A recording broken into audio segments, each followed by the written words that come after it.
Hello everyone. Class 12th topic is boiling point of haloalkanes. First we need to understand boiling. During boiling, as we know, liquids are turning to gas. Means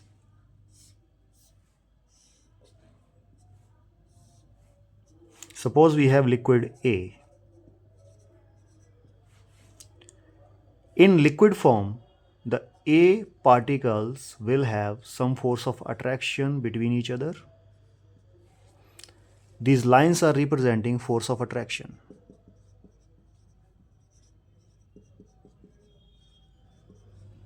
Force of attraction. Liquid A is made up of A particles and AA particles will have some force of attraction with each other. Now, when you will provide heat energy to them to boil this liquid, what this heat energy will do? This heat energy will break force of attraction between liquid particles and these particles will become free to move in atmosphere in the form of gas.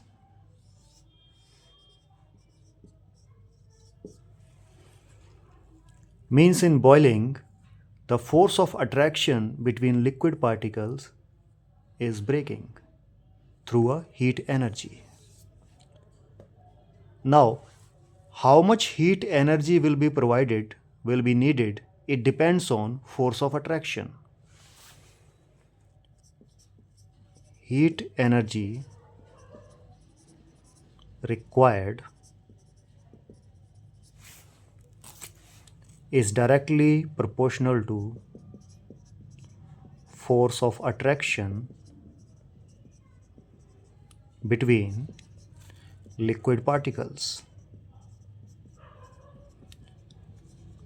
Directly proportional means more force of attraction, more heat we require to convert liquid particles into gas.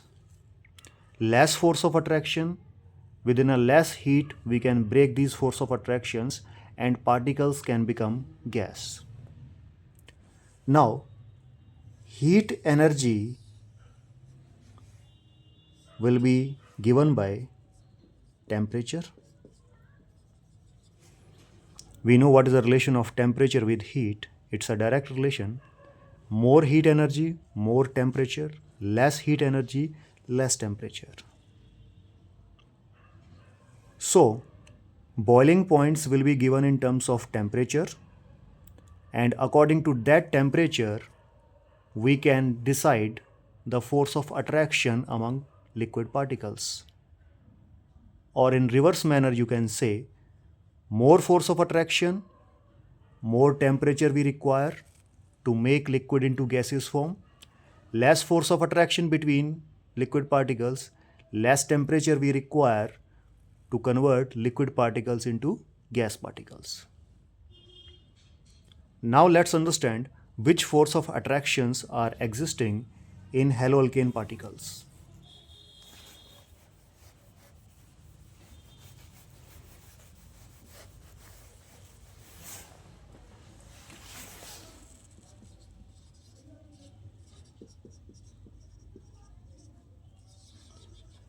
Haloalkanes are made up of halogens and alkane, which generally represented by Rx, their general formula, where R part is representing alkane part and X part is representing halogen.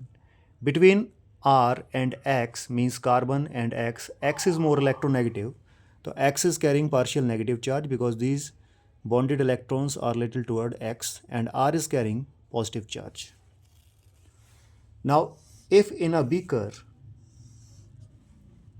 I have Rx as liquid, means haloalkane as liquid, so all the particles will be of Rx. We know this X is carrying negative charge, this R is carrying positive charge, this R is carrying positive charge, this X is carrying negative charge. So between this X and R, because negative positive it is, there is a force of attraction.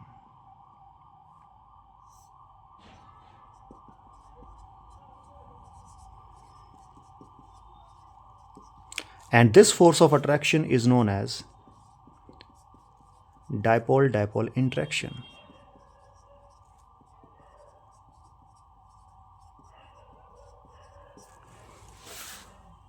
Positive, negative, this molecule is working as a dipole. Positive, negative, this molecule is working as a dipole. Two dipoles have a force of attraction which we call dipole-dipole interaction. This is the first force which is existing between Rx particles. First force is DD interaction, dipole-dipole force of attraction. Now, second force of attraction. The second force of attraction which always exists between particles is van der Waals force of attraction.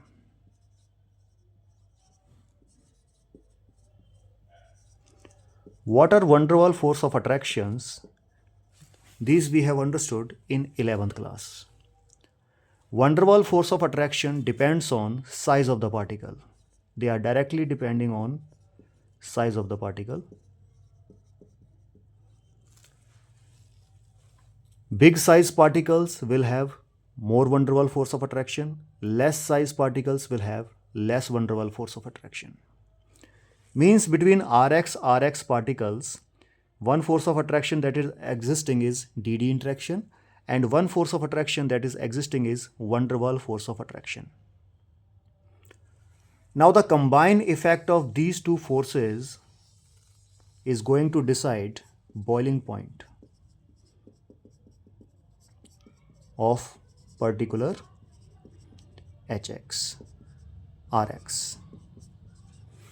As I already told to you, heat energy required to convert liquid particles into gas is directly depending on force of attraction. Now we got which force of attractions are existing in Rx particles. Now let's understand through some experimental values, and we will try to find reason behind them. Like, some boiling points are written in Kelvin. The compounds are CH4, CH3F, CH3Cl, CH3Br, and CH3I. The boiling points are 111, 195, 249, 277, and 315 Kelvin. These are the boiling points we have.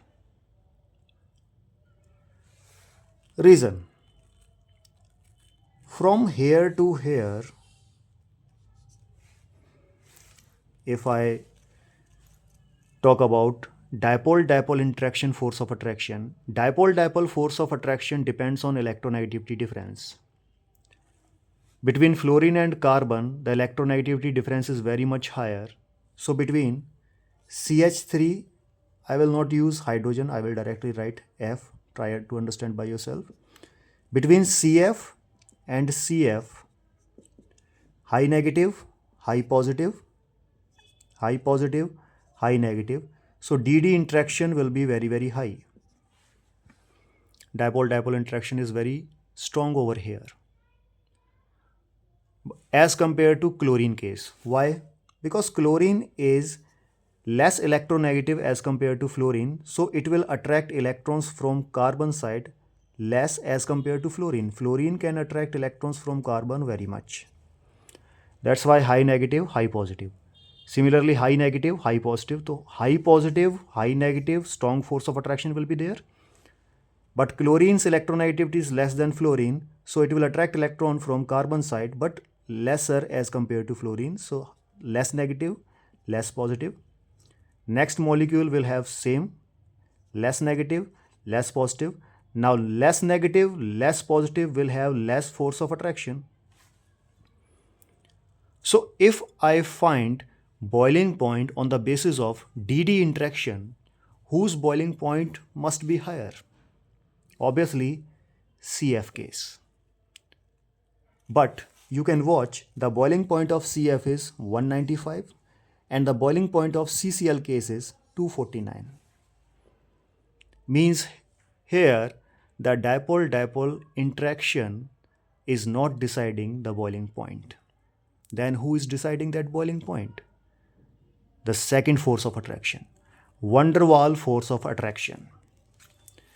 This whole trend of the boiling point is decided through van der Waals force of attraction. Means van der Waals